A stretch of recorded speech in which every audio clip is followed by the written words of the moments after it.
Good evening class 6 Holi child school. कल हम लोगों ने केमिस्ट्री चैप्टर 1 एल्केमी का सेकेंड पैराग्राफ तक पढ़ा हुआ था हमने। आज उसके बाद से कंटिन्यू करेंगे।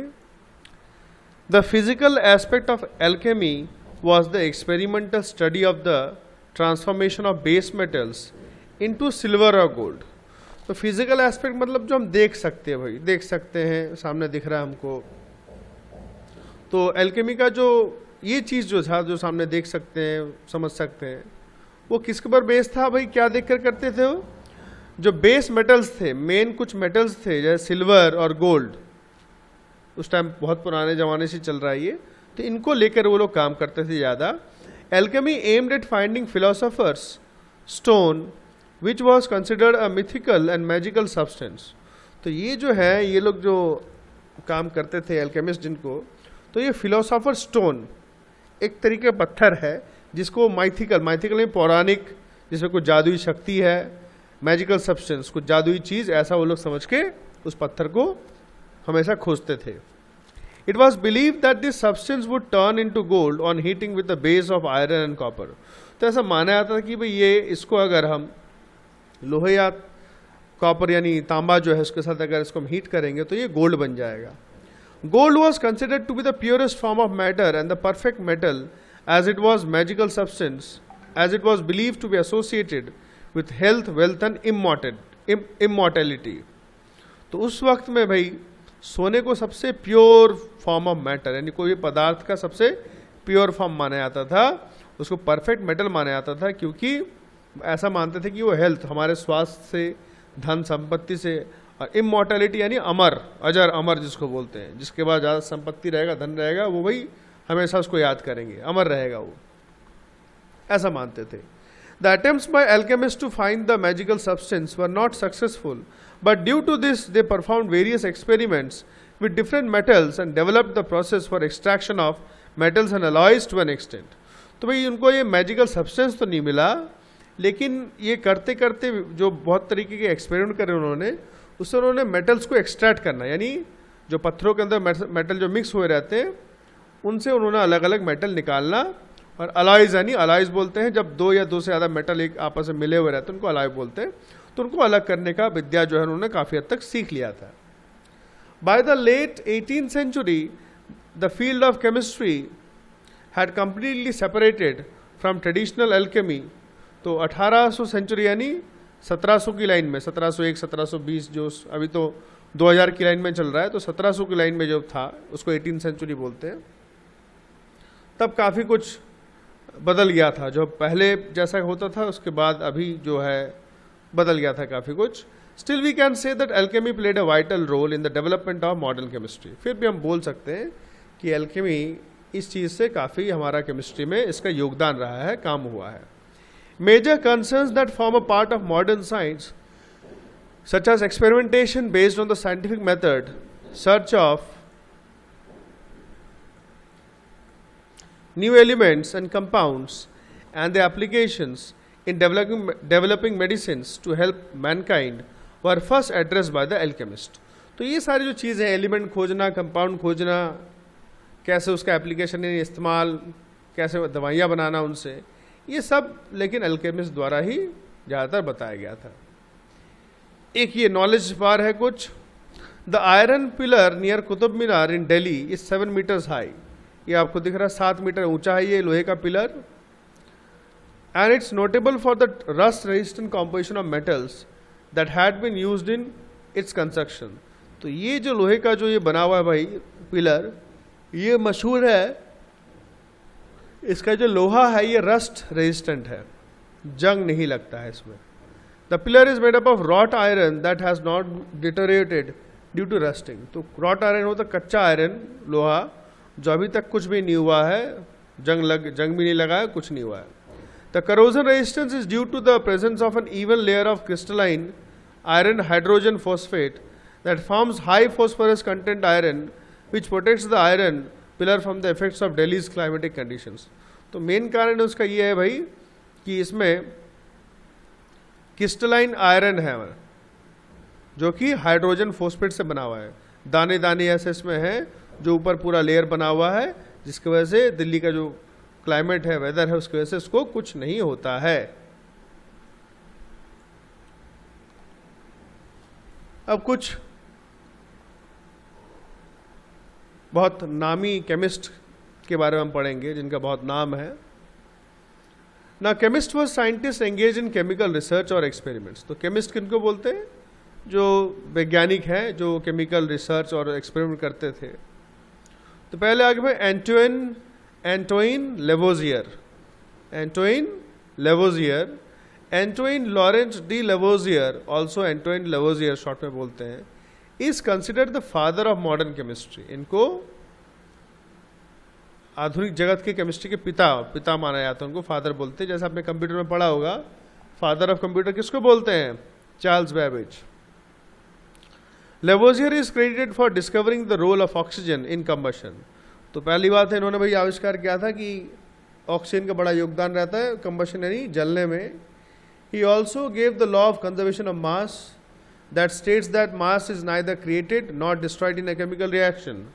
तो इन्होंने एक नियम निकाला था, आविष्कार किया था, law of conservation of mass.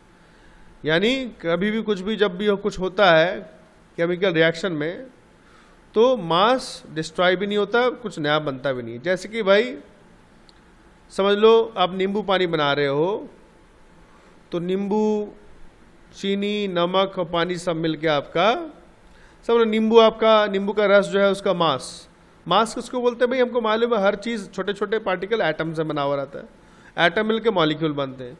तो हर एक चीज़ का कुछ एटम से जुड़कर बना हुआ रहता है। तो कितने एटम है उसमें, कितने पकड़ते हैं, वो सारे एटम मिलके मास होता है उसका। ठीक है, वजन नहीं, वजन थोड़ा अलग होता है। तो सबका मास मिला के भाई, नींबू का, चीनी का, नमक का, सबका मास मिला के जो चीज़ बनेगा, उसका भी, नींबू पानी का भी टोटल मास वही रहेगा जो सबका मिलके सबके जुड़ के होगा। ठीक है, ऐसा नहीं कि भाई बढ़ जाएगा या कम हो जाएगा। Lavoisier also named oxygen and hydrogen. उन्होंने ऑक्सीजन, जो गैस हम अभी ऑक्सीजन के नाम से जानते हैं, इसका नाम उन्होंने ही रखा था, और हाइड्रोजन भी उन्होंने ही रखा था नाम। उसके बाद आते हैं भाई डिमिट्री मेंडलीव व D Mendeleev. Dmitri Ivanovich Mendeleev was the first scientist who formulated the modern periodic table of elements। तो आजकल आप देखोगे क्लास 6 में, शायद से 7 में हो, आजकल जो आधुनिक एक पीरियोडिक टेबल एलिमेंट्स का, जिसमें ऑक्सीजन, जितने भी हमारे मेटल, नॉन मेटल्स हैं, उनके नाम लिखे हुए, केमिकल सिंबल लिखे हुए हैं, वो बनाया था उन्होंने। Mendeleev used the table to predict the existence and properties of new chemical elements. तो उन्होंने ये टेबल बनाया, प्रिडिक्ट यानी अंदाज लगाने के लिए कि भाई एग्जिस्टेंस यानी क्या है, कहाँ है, कितने हैं, और उनकी प्रॉपर्टीज़ क्या है। जो नए नए केमिकल एलिमेंट्स हैं उनके प्रॉपर्टीज़ एवं उनकी मौजूदगी, एग्जिस्टेंस के बारे में पता लगाने के लिए ये बनाया।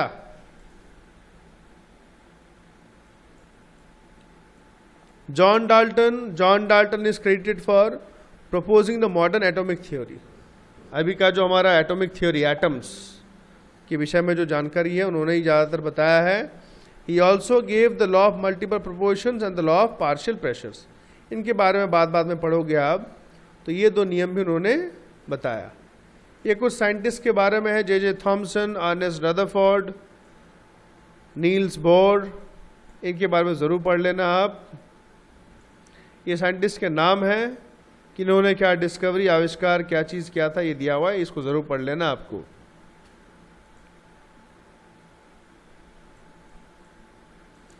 सम other notable scientist and their discoveries. कुछ और साइंटिस्ट के नाम है, Daniel Rutherford, discovery of nitrogen, Henry Cavendish, discovery of hydrogen, Joseph Priestley, discovery of oxygen, Acharya Prafulla Chandra Ray, भारतीय है ये, development of mercury compounds, Marie Curie, development of radium, जो कि रेडियो एक्टिव मेटल है, रेडियो एक्टिव रेज निकलते हैं उससे।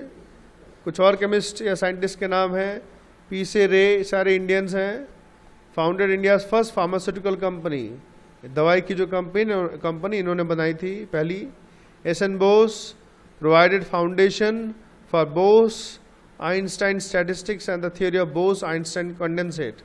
तो ये भी आप डिटेल में बाद में हायर क्लासेस में पढ़ोगे। CNR Rao contributed mainly in solid state and structural chemistry. Solid जो स्टेट है उसके विषय में काफ़ी सारी उन्होंने रिसर्च किया है, और स्ट्रक्चरल केमिस्ट्री यानी चीज़ों का कैसा स्ट्रक्चर होता है, क्या होता है, इसके विषय में V Ramakrishnan, Venkatraman Ramakrishnan, structure and function of ribosomes, इसको आप पढ़ोगे बायोलॉजी में।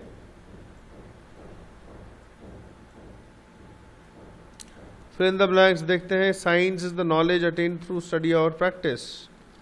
केमिस्ट्री आंसर ठीक है। Alchemy aimed at finding, alchemy aimed at finding alchemist, ये गलत है। नंबर 3 आपका। Number 3 alchemy aimed at finding philosopher stone, आज ही पढ़ाया है, बाकी एक बार अच्छे से देख के आप चेक कर लोगे। और ये क्या लिखा हो कुछ तो समझ में नहीं आ रहा है, इसको अच्छे से लिखोगे बढ़िया से, आप 3 वाला करेक्शन करोगे, बाकी एक बार चेक कर लोगे और थोड़ा अच्छे से लिखोगे आप बढ़िया से पेंसिल छील के। नाउ इम्पॉर्टेंस ऑफ केमिस्ट्री, भाई केमिस्ट्री क्या इंपॉर्टेंस है, क्या जरूरत है उसका। Now chemistry is a vital importance and plays a fundamental role in all aspects of life. Vital importance यानी बहुत ज़्यादा ज़रूरी है और हमारे जीवन में फंडामेंटली बेसिक, मेन, मुख्य इसका काम है भाई। The human activities performed in everyday life directly और indirectly depend on the applications of chemistry. तो इंसान लोग जो करते हैं भाई वो सीधे तौर पे या घुमा के भाई केमिस्ट्री के इस्तेमाल के ऊपर निर्भर करते हैं। Chemical processes take place to produce numerous useful substances, तो कई जगह केमिकल प्रोसेस, केमिकल रिएक्शंस होते हैं जिससे न्यूमरस यानी अनगिनत काफ़ी सारे अच्छे यूजफुल जो चीज़ें बनती हैं। Chemistry help us to understand ourselves, chemistry हम लोग को खुद को समझने में मदद करता है। एज वेल एज एनवायरनमेंट, हमारा प्रकृति है उसको भी समझने में मदद करता है। Food, clothing, shelter, medicine, hygiene, fertilisers, drugs and entertainment are all gifts of chemistry. ये सारी चीज़ें लेकिन सभी केमिस्ट्री की ही दान है। ठीक है, तो यहाँ तक रहता है, इसके बाद से हम नेक्स्ट डे कंटिन्यू करेंगे। थोड़ा सा हम मैथ्स करेंगे, देखते हैं 3rd chapter. So this is chapter 3 playing with numbers. कुछ इंपॉर्टेंट चीज़ें आपको बताएंगे, आप बहुत ध्यान से सुनोगे, बार बार देख सकते हो, 2 बार 3 बार 4 बार जितने बार देख सकते हो आप, लेकिन ये चीज़ें आपको भूलनी नहीं है। सबसे पहला तो भाई फैक्टर्स। फैक्टर्स के कहते हैं भाई अ factor of a number is an exact divisor of that number. तो किसी भी नंबर का अगर फैक्टर की बात करें भाई, तो किसी भी नंबर का फैक्टर वो नंबर है जो उस नंबर को यानी जो बड़े नंबर को पूरा पूरा डिवाइड करते हैं, रिमाइंडर 0 है। तो सरल भाषा में अगर हम सबसे छोटा नंबर लेते हैं 2, ठीक है ना। अब 2 के फैक्टर क्या, 2 किसके टेबल में आता है, एक तो 1 के टेबल में आता है और अपने आप 2 के टेबल में आता है, तो उसके 1 और 2 2 फैक्टर हो गए। जैसे एक और आ गया भाई, अगर पूछते भाई 4 के फैक्टर क्या क्या है भाई, यानी 4 किसके टेबल में आता है, 1 के टेबल में आता है, 2 के टेबल में आता है, 4 के टेबल में, तो ये 3 फैक्टर हो गए। ठीक है, तो ये हो गया फैक्टर। कुछ प्रॉपर्टीज है, नियम है फैक्टर्स के। 1 is a factor of every number, यानी 1 के टेबल में सब आते हैं। Every number is a factor of itself, हर एक नंबर खुद का फैक्टर जरूर है। जैसा 2 के टेबल में आता है, 4 तो 4 के टेबल में आता है, 5 तो 5 के टेबल में आता ही है। Number 3, every factor of a number is less than और इक्वल टू द नंबर। कोई किसी भी नंबर का अगर फैक्टर पूछा जाए तो या तो उसके बराबर होगा या तो उससे कम होगा। जैसे आपका बोला था 4 के फैक्टर क्या है, 1 है, 2 है, 4 है, तो 4 के फैक्टर 1 to 4 यानी बराबर हो गया 4 और बाकी सब कम है इससे। Every factor of a number is an exact divisor of that number. किसी भी नंबर का जो भी फैक्टर है पूरा एग्जैक्टली डिवाइड करेगा, यानी रिमाइंडर 0 आएगा। Every number has finite number of factors, finite यानी फिक्स, हर एक नंबर के फिक्स 2, 3, 4, 5 ऐसे करके फिक्स फैक्टर्स होते हैं। तो ये कुछ एग्जाम्पल दे रखे भाई, right all the factors of 24, 1 24 सा होता है, 2 12 सा होता है, 3 8 सा होता है, 4 6 सा होता है। ठीक है ना। अब यहां पर देखो फैक्टर निकालने का तरीका, 4 6 सा के बाद हम रुक जाएंगे, क्योंकि 4 के बाद 5 के टेल में नहीं आता, 24 6 के टेल में आता है और 6 उसके पास में यहाँ है, तो हम यहीं रुक जाएंगे, नहीं तो ख़त्म नहीं होगा। तो फैक्टर्स क्या हो गया, 1 हो गया असेंडिंग ऑर्डर में, 1 2 3, 4, 6, 8, 12, 24 असेंडिंग ऑर्डर में लिखते हैं हम सजा के। ठीक है, इसका एक तरीका हम आपको बताते हैं। जैसे मान लो हम 24 के फैक्टर लिखेंगे तो हम इस तरीके से करते हैं। क्या सर 124 जा होता है भाई, फिर आपका 2 के टेल में 2 12 जा, फिर आपका 3 8 जा 24, 3 के बाद 4 6 जा 24। तो हम यही रुक जाएंगे क्योंकि 4 के बाद 6 के टेल में आता है तो यही रुक जाएंगे। तो आपके फैक्टर्स क्या हो गए 1 2 3 4 6 8 12 24। इस तरीके से हम ऐसे यहाँ से यहाँ देखते हैं। ऐसे लिखने से आपको जल्दी पता चल जाएगा। ठीक है, अब भाई मल्टीपल्स आ जाते हैं। मल्टीपल्स क्या है भाई? मल्टीपल मतलब टेबल, सीधी सी बात है भाई। इसके कुछ प्रॉपर्टी है। Every number is a multiple of itself. हर एक नंबर अपने आप से मतलब 1 से इंटू करने पे वो खुद ही आ जाएगा। 5 1 जा 5, 6 1 जा 6, 8 1 जा 1, 8 1 जा 8। Every multiple of a number is greater than और इक्वल टू द नंबर। किसी भी नंबर का जो मल्टीपल है उससे बराबर होगा या तो उससे बड़ा होगा। जैसे 4 के मल्टीपल यानी 4 का टेबल बोलेंगे तो 4 1 जा 4 बराबर हो गया 4 के। बाकी सब 4 2 जा 8, 4 3 जा 12, उससे सारे बड़े हो गए multiple. Every number has infinite number of multiples. Infinite अनगिनत, किसी नंबर के मल्टीपल्स क्या है? अनगिनत है। ठीक है ना। ये कुछ एग्जांपल्स दे रखे हैं आपको। देखो परफेक्ट नंबर किसको बोलते हैं? If the sum of all the factors of a number is twice the number. जितने भी फैक्टर होते किसी नंबर के, उनको जोड़ने के बाद अगर उसका डबल आता नंबर का तो उसे परफेक्ट नंबर बोलते हैं। ठीक है, जैसे फैक्टर ऑफ 6 क्या है? फैक्टर ऑफ 6 क्या है? 1 2 3 और 6। 6 के फैक्टर ये 4 है। इन चारों को जोड़ने पे 12 आ रहा है, यानी 6 का डबल 12, तो आपका 6 आपका परफेक्ट नंबर हो गया। अच्छा, प्राइम नंबर और कॉम्पोजिट नंबर। अच्छा, इवन ऑड आपको मालूम होने चाहिए। जो नंबर 2 से डिवाइड हो जाते पूरे पूरे वो इवन होते हैं, और जो नंबर 2 से डिवाइड नहीं होते वो ऑड होते हैं। सरल तरीका क्या है? अगर लास्ट का नंबर 0 2 4 6 8 हो तो वो इवन होते हैं। अगर लास्ट का नंबर 1 3 5 7 9 हो तो ऑड होते हैं। प्राइम और कॉम्पोजिट नंबर क्या कहते हैं? प्राइम नंबर्स वो होते हैं जिनके खाली 2 फैक्टर होते हैं, जो अपने आप के टेबल में आते हैं, 1 के टेबल में आते हैं। जैसे 2 हो गया, 3 हो गया, 5 हो गया, 7, ये अपने आप के टेबल में आते हैं, तो ये प्राइम नंबर। और कॉम्पोजिट नंबर जो अपने आप के टेबल में आते हैं प्लस दूसरे के टेबल में भी आते हैं, यानी जिसके मोर देन 2 फैक्टर्स हो, 2 से ज़्यादा फैक्टर हो। जैसे 4 हो गया, 4 1 2 और 4 3 फैक्टर हो गए, 6 हो गया 4 फैक्टर हो गए। तो जिनके 2 से ज़्यादा फैक्टर है उनको बोलते हैं composite number. 1 is neither a prime nor a composite. 1 ना ही कॉम्पोजिट है ना ही प्राइम है, ये इसको आप ध्यान रखना है। तो इराटोस्थीन्स बोल के मैथमेटिशियन थे, गणितज्ञ थे ग्रीस के। उन्होंने ये चार्ट बनाया है जिसमें आपको एक गोल गोल वाले सारे आपको प्राइम नंबर दिखेंगे और जो कटे हुए हैं वो सारे कॉम्पोजिट नंबर है।